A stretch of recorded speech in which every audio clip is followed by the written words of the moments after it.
Hey folks, Kerry here from Royal LePage, Right Choice Realty.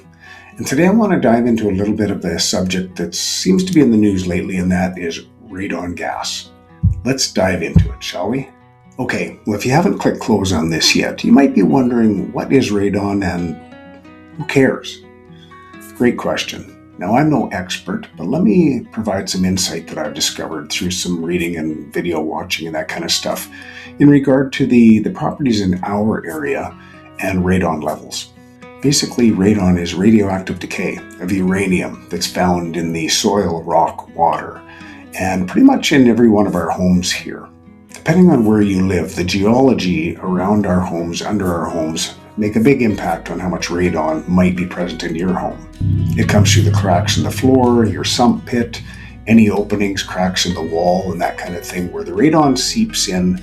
And of course, with us, with the winter months, when our windows and doors are closed more often, those radon levels can accelerate and get to higher levels during those months when we don't have so much ventilation happening in our homes.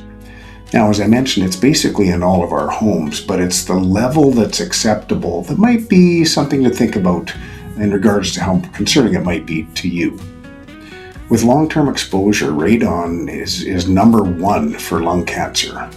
With non-smokers, of course. Smokers, your number one would be smoking, but number one for non-smokers. Now, this is where it gets interesting to me. Radon gas is measured in becquerels per cubic meter. And just like any other radioactive gas, the suggested safe level, should be 0. But that's not the case. The World Health Organization suggests that an acceptable limit should be under 100. The US, for example, they have a benchmark of 148. Canada, on the other hand, the suggested level is 200 and under. It's like, hell yeah, we're Canadian. If the rest of the world can handle like 100, we can at least double that. Bring it on.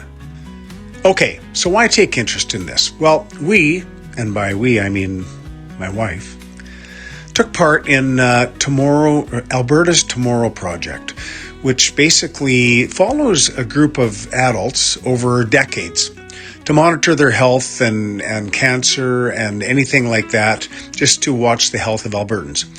So one of those tests was a 4-month-long test for radon testing in our home here.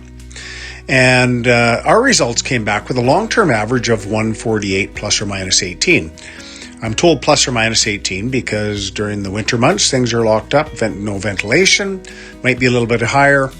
The summer might be a bit lower, plus or minus 18. Well, when that number came along, I started digging into things deeper, and I decided I'm going to get a monitor. So here's the monitor that I have. It's a pretty good one. It allows us to Bluetooth get a long-term average. I've only had it for a week. So they recommend a minimum of a month and then longer to get a long-term average. Now I'm inside the Air Things app here. And as you can see, I mentioned we only have had it for a few days, but it basically takes a reading about every hour or so throughout the day.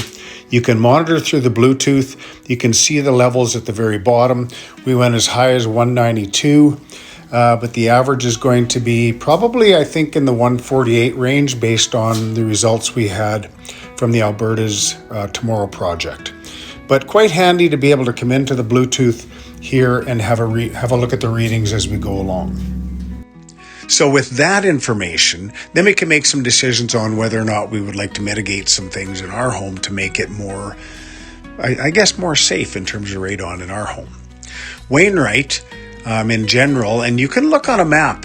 We'll put this, you'll see Wainwright has a variety, and I think they get their details from people who have the monitors. It sends the information to them, and based on those readings, they can determine where the levels are at around the country based on the geology and the radon readings that they're getting. Okay, so perhaps you have some tests done and your numbers are high. Now what do? Well, there's a few things you can do. There's what they call subsoil or subslab depressurization.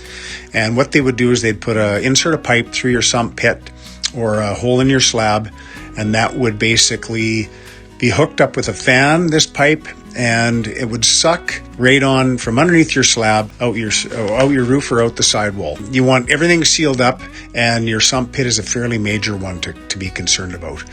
As far as new homes go, as of November 1st, 2015, they have to be roughed in with radon pipe. So in case there's a mitigation required because numbers are high, then it has to be roughed in for a radon pipe there so that you can work with that.